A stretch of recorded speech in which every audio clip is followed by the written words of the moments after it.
ভুলেও বিছানায় বসে খাবার খাবেন না, তাহলে এই তিনটি বিপদ আপনাকে ভোগ করতে হবে। মৃত্যুর আগে একবার হলেও এই তিনটি বিপদ আপনার সংসারে আসবেই। যাদের বিছানায় বসে খাবার খাওয়ার অভ্যাস, তারা অবশ্যই এই ভিডিওটি সম্পূর্ণ দেখবেন এবং সতর্ক হয়ে যাবেন। রাসূলুল্লাহ সাল্লাল্লাহু আলাইহি ওয়াসাল্লাম কেন বিছানায় বসে খাবার খেতে নিষেধ করেছেন, শুনলে আপনার চোখ কপালে উঠবে। প্রিয় দর্শক, আপনি যদি রাসূলুল্লাহ সাল্লাল্লাহু আলাইহি ওয়াসাল্লামকে ভালোবাসেন, অবশ্যই আলহামদুলিল্লাহ কমেন্ট করবেন এবং ভিডিওটি যথেষ্ট পরিমাণে শেয়ার করে সকলকে সাবধান করে দিবেন। হিন্দু মুসলিম সকলের উচিত ভিডিওটি সম্পূর্ণ দেখা, কারণ এই অভ্যাসটি আমাদের সকলের মধ্যে রয়েছে। বিছানায় বসে যারা খাবার খায়, তাদের সর্বপ্রথম যে অসুবিধা বা বিপদ লেগে থাকে তা হলো কারণে অকারণে স্বামী স্ত্রীর ভিতর ঝগড়া বিবাদ লেগে থাকা। সকলের ঘরে খারাপ ভালো উভয় জিন রয়েছে, কিন্তু খারাপ জিনগুলো ওই সকল মানুষকে খুব দ্রুত প্রভাবিত করতে পারে যারা বিছানায় বসে খাবার খায়। যে বিছানায় আপনি মিলন করেন, শয়ন করেন, সেই বিছানায় বসে খাবার খেলে শয়তানের বদনজর লাগে এবং সংসারে ঝই ঝামেলা লেগেই থাকে। 2 নম্বরে, যারা বিছানায় বসে খাবার খায় তাদের ঘরে সব সময় কেউ না কেউ অসুস্থ হয়ে থাকে।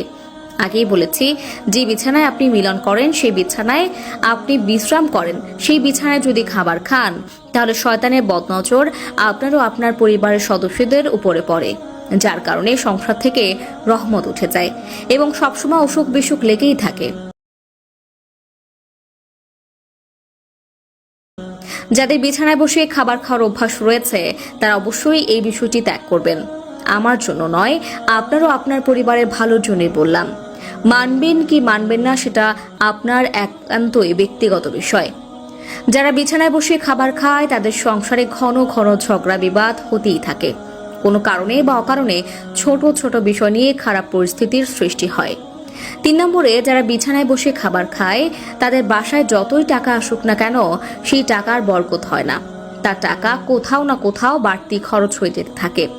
এক কথায়, এই ধরনের ব্যক্তিদের উপর থেকে আল্লাহর রহমত উঠে যায় এবং আল্লাহর দেয়া রহমতের বরকত তাদের উপর থেকে উঠিয়ে নেওয়া হয়। পবিত্রতা ইমানের অঙ্গ এবং যে খাবার আপনার জীবন বাঁচায়, সেই খাবার অবশ্যই আপনার পবিত্র স্থানে বসে খাওয়া উচিত। খাওয়ার জন্য আলাদা ঘর বানানো উচিত বা একটি রুম বাছাই করা উচিত। বিশেষ করে অবশ্যই ডাইনিং এ বসে বা ফ্লোরে বসে খাবার খাবেন, কিন্তু বিছানায় বসে কখনোই খাবার খাবেন না। যারা বিছানায় বসে খাবার খায়, তাদের সংসার এই 3টি বিপদ লেগেই থাকে। যদি বিশ্বাস না হয়, তাহলে অবশ্যই মিলিয়ে দেখবেন। বিছানায় বসে খাবার খেলে এই 3টি বিপদ আপনার সংসারে আসবেই এবং কারো কারো সংসারে হয়তো এই 3টি আলামত চলমান। আমরা অনেকেই আছি অভ্যাসগত কারণে ঘুমানোর বিছানায় খাবার খাই। এটা একদম করা উচিত নয় এবং যদি আপনার ভেতরে এই ধরনের সমস্যা বা অভ্যাস থেকে থাকে, অবশ্যই তা পরিহার করবেন। আল্লাহ তাআলা আমাদের সকলকে সঠিক বুঝ দান করুন, আমিন। বেশি কথা না বলে আপনাদের জানিয়ে দেব নারীদের কোন